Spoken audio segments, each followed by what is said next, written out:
চার ব্যক্তি বিনা হিসাবে, কবরের কোনো হিসাব হবে না, প্রশ্ন উত্তর হবে না। কয় ব্যক্তি? চার ব্যক্তি। তাদের মধ্যে থাকতে রাজি আছেন তো?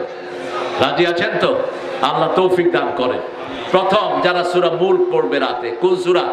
সূরা মুলক বুঝে পড়বেন। সূরা মুলক পড়েন, আবার বলেন যে সর্বময় ক্ষমতার অধিকারী জনগণ, তাহলে ঝাড়ুর বাড়ি ফেরেশতারা একটাও বাদ দিবে না।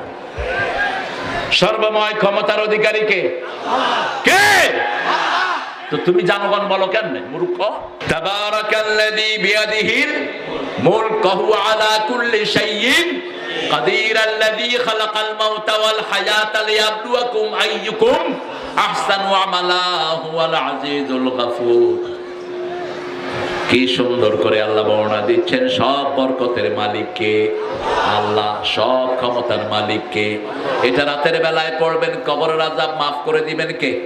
দুই নম্বরে জুমার দিন যারা মারা যায় তাদের কবরের আযাব মাফ। তিন নাম্বার, যারা আল্লাহর রাস্তায় শহীদ হয়, কোরআনের আইনকে উচ্চকিত করার জন্য বুকের রক্ত ঢেলে দেয়, এই শহীদদের কবরের আযাব মাফ করে দিবেন কে? শহীদ হতে রাজি আছেন না নাই?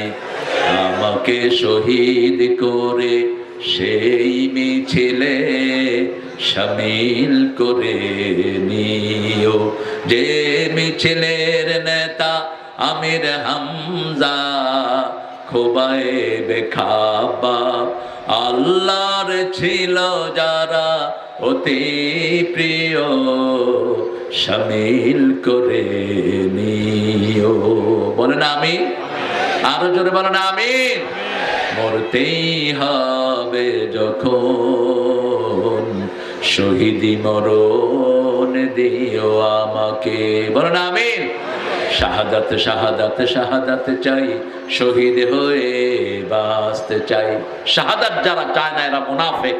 শাহাদাত যারা চায় না এরা মুনাফিকের উপর মারা যাবে, মুমিনের মউত এদের কপালে হবে না।